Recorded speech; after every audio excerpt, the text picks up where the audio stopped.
Monsieur le ministre, chef de cabinet du président de la République, Mesdames, Messieurs les membres du gouvernement, Mesdames, Messieurs les ministres conseillers, Mesdames, Messieurs les honorables députés à l'Assemblée nationale, Mesdames, Messieurs les directeurs généraux, directeurs nationaux et présidents d'organes délibérants d'organismes publics, de sociétés publiques et de structures similaires et assimilées, Mesdames, Messieurs les membres du Bureau exécutif national de la JPS, Mesdames, Messieurs les coordonnateurs départementaux et communaux de la JPS, Monsieur le directeur général de la Maison de la Presse, chers frères et sœurs patriotes, c'est avec honneur et fierté que je prends la parole aujourd'hui pour procéder au lancement d'un programme ambitieux de notre mouvement dénommé les rendez-vous sur les politiques publiques de la JPS. Mesdames, Messieurs, le 24 mars 2024, le peuple sénégalais a voté en faveur d'une troisième alternance, une nouvelle alternative, je puis dire, qui a porté notre frère de parti, le président de la République, son Excellence, M. Bassirou Diomaye Diakhar Faye, à la tête de la magistrature suprême. Cette victoire, loin d'être un simple choix électoral, consacre l'adhésion massive des populations à une vision, à un projet, à un programme. Pour traduire la vision optée par les Sénégalais en actes concrets, le président de la République a formé un gouvernement en plaçant à sa tête le Premier ministre Ousmane Sonko. Celui-ci a été instruit conformément à la loi numéro 2012-22 du 27 novembre 2012 portant Code de la transparence dans la gestion des finances publiques, qui dispose que dans les 3 mois suivant chaque nouveau mandat présidentiel, la situation globale des finances publiques, et en particulier la situation du budget de l'État et de son endettement, fait l'objet d'un rapport préparé par le gouvernement. Ce rapport, audité par la Cour des comptes, est publié dans les 3 mois suivants. Ce travail de diagnostic, effectué par l'Inspection générale des finances, puis audité par la Cour des comptes avant d'être confronté par un cabinet d'audit indépendant, a révélé une situation économique et financière alarmante de nos comptes publics. Un encours de la dette publique estimé à près de 130% du PIB et un déficit budgétaire culminant à plus de 12% en fin 2024. Face à cette situation difficile, le gouvernement du Sénégal a opté pour la vérité au détriment du mensonge, la sincérité et la transparence au détriment de l'opacité, le travail acharné au détriment de la résignation et de l'inaction. Ainsi, le travail de diagnostic s'est étendu à d'autres domaines, tels que le foncier, les hydrocarbures, les ressources minières, le secteur maritime et portuaire, les chantiers d'infrastructures, le sous-secteur de l'électricité. Parallèlement, sous l'égide du chef de l'État, le gouvernement a adopté le 14 octobre 2024 un nouveau référentiel des politiques publiques, la vision Sénégal 2050, avec son ambitieux master plan décennal et sa fascinante stratégie nationale de développement quinquennale 2025-2029. Ce programme, unique en son genre dans l'histoire institutionnelle de notre pays, repose sur 4 axes majeurs: économie compétitive, capital humain de qualité, aménagement du territoire et développement durable, et enfin bonne gouvernance et engagement africain. L'innovation majeure de cette vision historique se trouve à 2 niveaux. D'une part, le ciblage de 4 moteurs de croissance et de 14 filières économiques devant booster une économie structurellement transformée, inclusivement croissante et souverainement dynamique.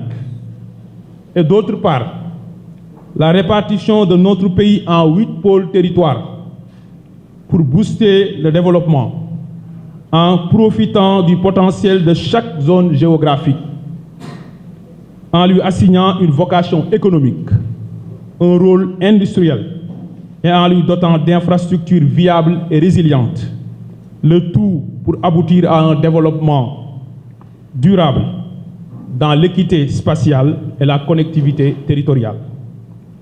Mesdames et messieurs, malgré la situation économique et financière difficile, le gouvernement a décidé de prendre des mesures fortes en vue d'atténuer le calvaire des citoyens sénégalais, mais aussi et surtout d'améliorer le pouvoir d'achat des ménages. C'est ainsi que les biens et services de consommation essentiels ont été réduits ou revus à la baisse.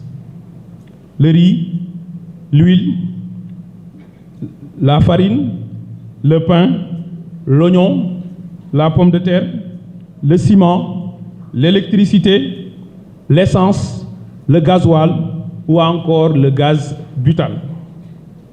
Ces efforts ont été accompagnés par des réalisations concrètes dans des secteurs vitaux tels que l'accès universel à l'eau et l'électrification rurale. Par ailleurs, relativement à la situation des finances publiques, loin d'être dans une logique de résignation, le gouvernement a lancé le 1er août 2025 le plan de redressement économique et social. Ce plan ambitieux et réaliste vise à redresser les comptes publics, mobiliser des ressources endogènes, restaurer l'équilibre budgétaire, assainir les finances publiques et accélérer la progression de l'économie. En comptant à 90% sur des ressources endogènes pour assurer son financement, le PRES opère une rupture majeure et historique avec les anciens plans de contingence et de résilience connus jusque-là par notre pays. Le message est ainsi clair. Notre pays, le Sénégal, mise d'abord sur son potentiel économique, financier et fiscal domestique avant de se tourner vers l'extérieur pour assurer le financement de son développement.